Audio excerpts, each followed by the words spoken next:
Live TV, सच सबसे आगे। नमस्कार, मैं हूं Iqbal Parvez. The live TV में आपका स्वागत है। साथियों, किसी भी देश पर कभी भी किसी भी तरह की मुसीबत आ सकती है, किसी भी तरह की आपदा आ सकती है, किसी भी तरह की महामारी आ सकती है। मगर जब ऐसा कुछ हो तो आप अपनी सरकार से, आप अपने राजा से क्या उम्मीद रखते हैं? यही ना कि वो सरकार, वो राजा देश के साथ, देश की जनता के साथ ईमानदारी से खड़ी हो और देश के लिए काम करे। मगर एक बड़ा सवाल ये है कि क्या मोदी सरकार ने ऐसा किया?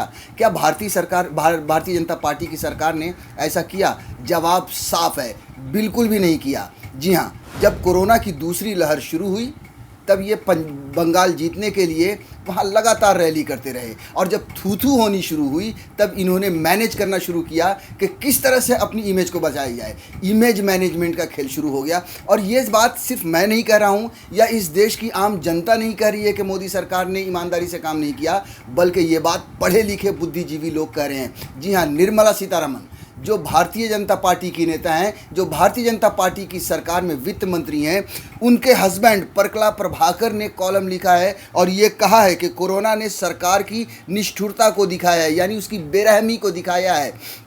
वंचितों की मदद करने की जगह सरकार हेडलाइंस मैनेजमेंट व अपनी पीठ थपथपाने में लगी हुई है। जी हाँ, सोचिए ये कितनी बड़ी बात है कि भारतीय जनता पार्टी की जो नेता हैं, प्रधानमंत्री नरेंद्र मोदी की जो नेता हैं, उनका पति ही ये सवाल उठा रहा है। और इस तरह से बहुत सारे ऐसे बुद्धिजीवी हैं जो ये सवाल उठा रहे हैं कि भारतीय जनता पार्टी ने कितना बुरा काम किया है। हमारे जो कर्मठ प्रधानमंत्री नरेंद्र मोदी हैं, कर्मठ, जी हाँ, उन्होंने कैसा कर्मठ वाला काम किया है कि देश का बेड़ा गर्क हो गया है। आज हॉस्पिटल में ना बेड है, न ऑक्सीजन है, न दवाएं हैं, न वैक्सीन है। साथियों, परकला प्रभाकर ने क्या कहा है और क्या लिखा है उन्होंने अपने कॉलम में, वो हम आगे आपको विस्तार से बताएंगे। लेकिन उससे पहले दो चीज़ें मैं आपको साफ साफ बताना चाहता हूँ। एक तो ये कि जब भी भारतीय जनता पार्टी घिरती है, जब भी भारतीय जनता पार्टी का ये नाम आता है और हमारे कर्मठ प्रधानमंत्री पर सवालिया निशान लगता है किसी भी मुद्दे पर, तब वो इसी तरह मैनेजमेंट में लग जाते हैं। वो इसी तरह से गोदी मीडिया को मैनेज करने में लग जाते हैं,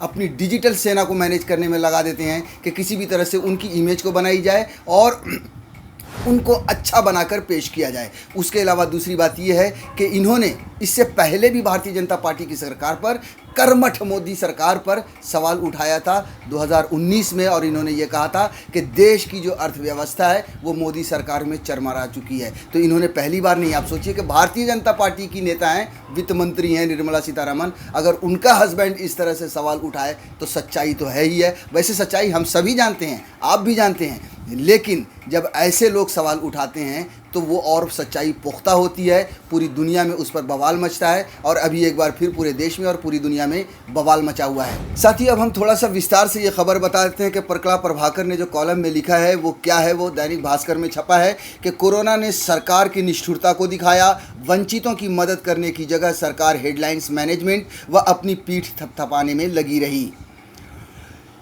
हम देश में कोरोना संक्रमण को दुनिया में सबसे तेज़ी से बढ़ते हुए देख रहे हैं। मौतें आसमान छू रही हैं। देश में 1 करोड़ से अधिक लोग संक्रमित हो चुके हैं। यह हेल्थ इमरजेंसी है। यह संकट का उजागर करता है। आज हम केंद्र की तैयारी, पॉलिटिकल सिस्टम की जवाबदेही और मानवीय संवेदनाओं को परखेंगे। अपनों की मौत कष्टदायी होती है और दूसरों की मौतें संख्या यानी आंकड़े हो सकती हैं।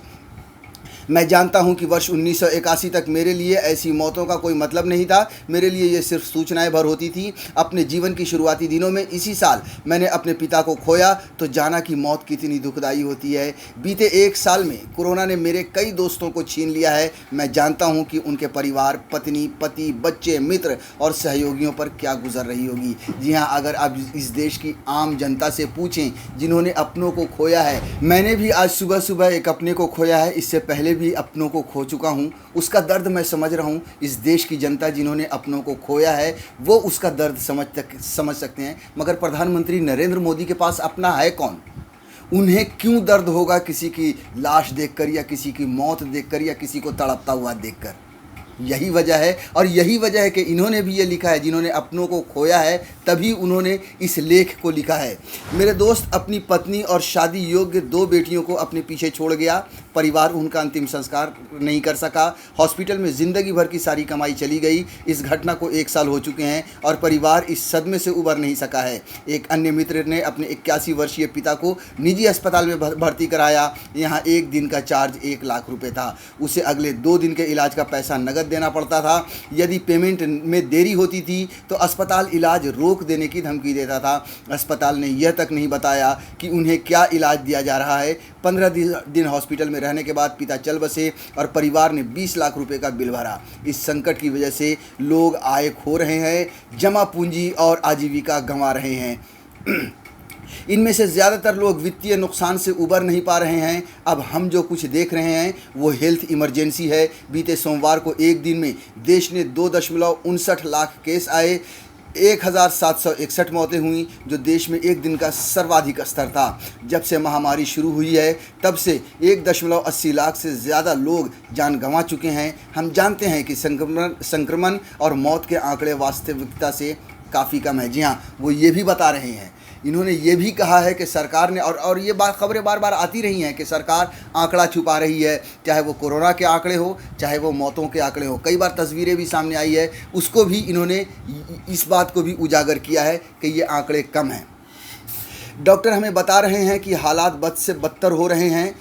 टेस्टिंग घट रही है। हॉस्पिटल और लैब सैंपल लेने से मना कर रहे हैं क्योंकि उन पर काम का इतना दबाव है कि वो सभी सैंपल्स का टेस्ट नहीं कर सकते हैं। बीते रविवार को सिर्फ 3.56 लाख टेस्ट हुए, जो उससे एक दिन पहले हुए टेस्ट के करीब 2.1 लाख कम हैं। कोविड अस्पतालों से के बाहर एम्बुलेंस और संक्रमित लोगों की कतारें, शमशान घाटों में एक साथ धधकती दर्जनों चिताएं, एक बेड पर कई मरीजों की तस्वीरों से सोशल मीडिया पर बाढ़ आई हुई है। लेकिन हमारे सियासी और धार्मिक नेताओं पर जूं तक नहीं रेंग रही है। सियासी पार्टियों के लिए चुनाव ज़रूरी हैं और धार्मिक नेताओं के लिए उनकी धार्मिक पहचान, पब्लिक हेल्थ, लोगों का जीवन इनके लिए बिल्कुल मायने नहीं रखता। हमारे टेलीविज़न दिखाते हैं कि कैसे प्रधानमंत्री, केंद्रीय मंत्री, मुख्यमंत्री और विपक्षी नेताओं की चुनावी रैलियों के लिए हज़ारों की भीड़ जुटाई गई।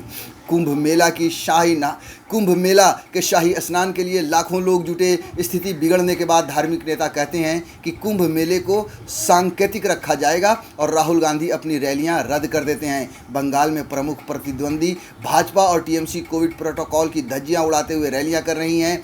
हद तो तब होती है जब कुछ एक्सपर्ट एनालिसिस और सियासी नेता इन चुनावी रैलियों और कुंभ मेले में जुटी भीड़ को जायज़ ठहराने में लग जाते हैं। उनको सुनकर मुझे काफ़ी गुस्सा आता है। अब ये सुनकर और धक्का लगा जब वे तर्क देते हैं कि दूसरों देशों की तुलना में हमारी स्थिति अच्छी है। सोचिए क्या अच्छी है, आप खुद से देखिए, नज़रें उठाइए, अपने आस पड़ोस में देखिए, अपने गली मोहल्लों में देखिए, अपने शहर को देखिए, टीवी पर देखिए, क्या हालात आपको नज़र आएंगे। लोग बिलखते हुए नज़र आ रहे हैं, अपनी संपत्ति खोते हुए नज़र आ रहे हैं, अपने खून को, अपने रिश्तेदारों को, अपने दोस्तों को दुनिया से रुखसत होते हुए देख रहे हैं। यहाँ तक कि उन्हें अंतिम संस्कार भी ठीक से नसीब नहीं हो रहा है। वे अर्थहीन, बेमेल और सेलेक्टिव डेटा रखते हैं।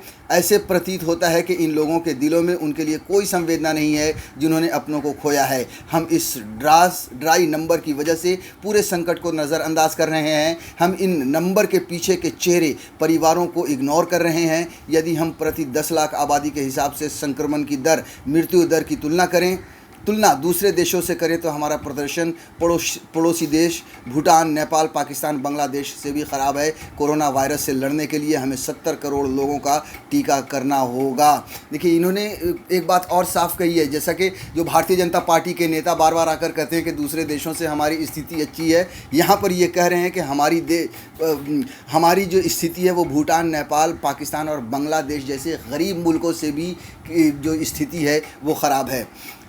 इसके लिए कम से कम 140 करोड़ डोज की ज़रूरत पड़ेगी। रिपोर्ट कहती है कि यह महामारी रुकने वाली नहीं है, लेकिन क्या सरकार इसके लिए तैयार है? यह स्पष्ट है कि वैक्सीन धीमा चल रहा है। बीते सोमवार को 29 लाख डोज लगी, जो एक दिन पहले की तुलना में 14.55 लाख कम है। सरकार ने इस बात को नज़रअंदाज किया कि लॉकडाउन समस्या का हल नहीं है, बल्कि ये व्यवस्था वैक्सीन बनने तक संक्रमण को रोकने का तरीका है। जब इस समय का इस्तेमाल अस्पतालों का बुनियादी ढांचा सुधारने और क्षमता बढ़ाने पर किया जाना चाहिए था, तब दिया जलाने और ताली बजाने में देश की ऊर्जा को व्यर्थ किया गया। जी हाँ, आपको याद होगा कि पिछले साल जब कोरोना आया था तब प्रधानमंत्री नरेंद्र मोदी ने क्या कहा था, ताली बजाइए, थाली बजाइए, भाभी का पापड़ खाइए, दिए जलाइए।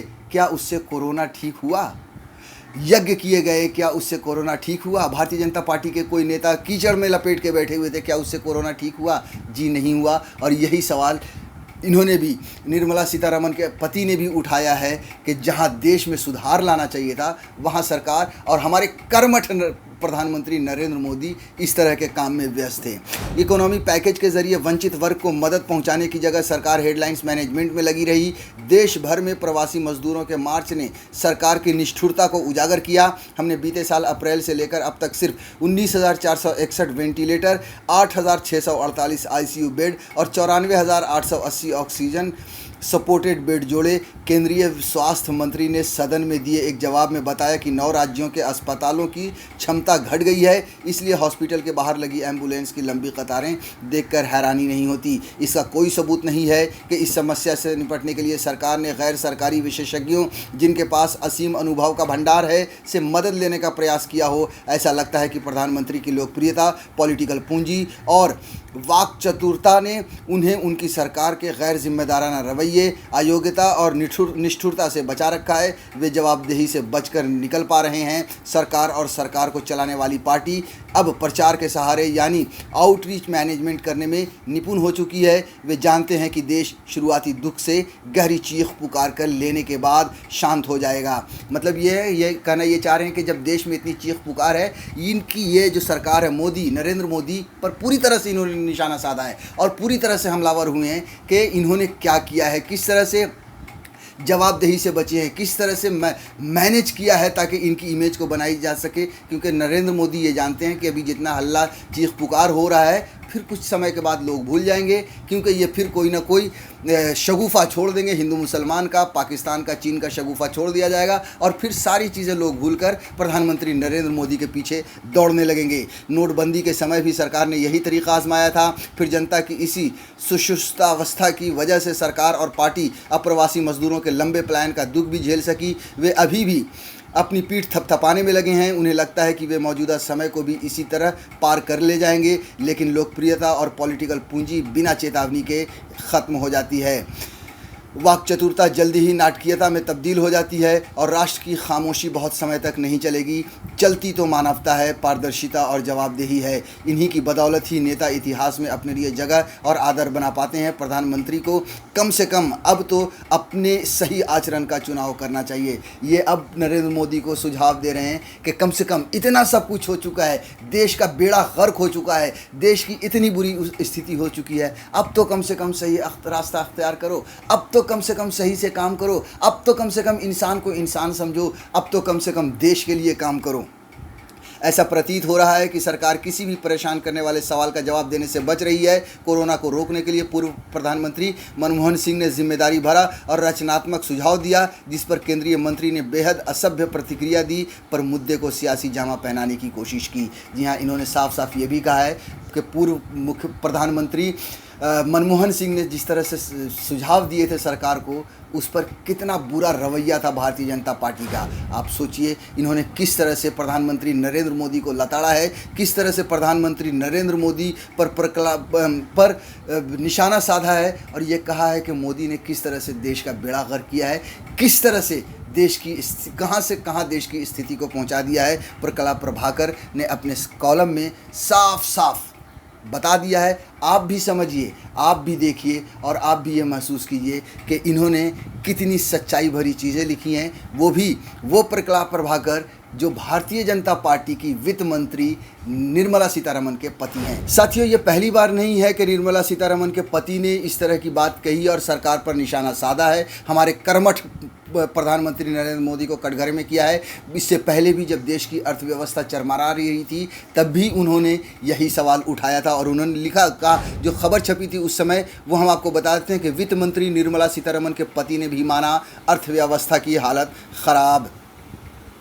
वित्त मंत्री निर्मला सीतारमण के पति और आंध्र प्रदेश सरकार के पूर्व संचार सलाहकार प्रकला प्रभाकर ने एक अंग्रेजी अखबार में लेख लिखकर कहा है कि भारतीय अर्थव्यवस्था की हालत ख़राब है और इसे सुधारने के लिए सरकार को ज़रूरी कदम उठाने चाहिए। उन्होंने कहा कि सरकार इस संकट से निपटने के लिए कोई रोड मैप पेश नहीं कर पाई है। तो उस समय भी बहुत ही बवाल मचा था। ये बात 2019 की है कि उन्होंने इस तरह से कहा था और ये सवाल उठाया था, जो बात अब सच साबित हो चुकी है। आप देख रहे हैं कि देश की अर्थव्यवस्था कहाँ पहुँच चुकी है, देश में बेरोजगारी का आलम क्या है, देश में कितनी भूखमरी बढ़ चुकी है।